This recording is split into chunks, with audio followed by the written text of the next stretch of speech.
ለሞባይላችን ጥሪ ቁርአንን፣ አዛንን፣ ሐዲስን፣ ዚክርን ብንጠቀም ይቻላል ወይንስ አይቻልም ይላል። ዑለሞች ተጠይቀው ታላላቅ ዑለሞች ሼክ አብዱልዓዚዝ ብን ባዝ፣ ሼክ ሳሊሕ አልፈውዛን፣ ሼክ እብን ዑሰይሚን እነዚህ ታላላቅ ዑለሞች ተጠይቀው አይቻልም ብለዋል።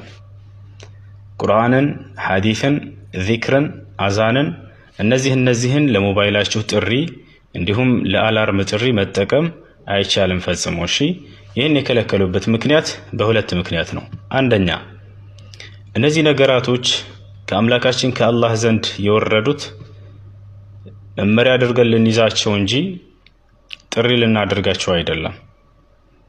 ሁለተኛ እነዚህን ነገራቶች የስልካችሁ ጥሪ አድርጋችሁ የአላርማችሁ ጥሪ አድርጋችሁ ቆሻሻ ቦታዎች ልትገቡ ትችላላችሁ። ለምሳሌ ሽንት ቤት ልትገቡ ትችላላችሁ። የዚያኔ ሰው ሲደውልባችሁ ቁርአኑ ሽንት ቤት ውስጥ ይቀራል።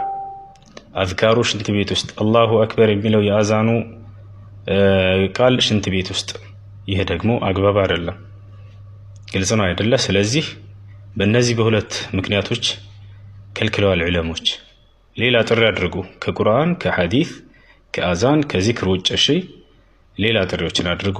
እነዚህን ማድረግ አይቻልም ለክብራቸው ሲባል፣ እንዲሁም ደግሞ የወረዱበት ዓላማ ልናስተነትናቸውና መመሪያ አድርገን ልንይዛቸው እንጂ ጥሪ እንድናደርጋቸው አይደለም። አምላካችን አላህ ሱረቱ ሳድ ላይ ምን አለ?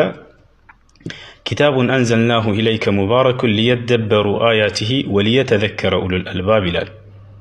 ይህ ወደ አንተ የተወረደውን ቁርአን ያወረድንበት ምክንያት ይላል ሊየደበሩ አያቲሂ በውስጡ ያሉትን አናቅጾች ሰዎች እንዲያስተነትኗቸውና እንዲገነዘቧቸው ዘንድ ነው ይላል።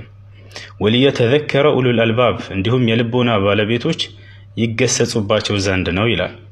ስለዚህ የወረደበት ዓላማ ይህ እንጂ ጥሪ አድርገን ልንይዛቸው አይደለም። ጥንቃቄ እናድርግ። ሌላ ነገራቶችን እንጠቀም ለጥሪ። አሰላሙ አለይኩም ወራህመቱላሂ ወበረካቱ።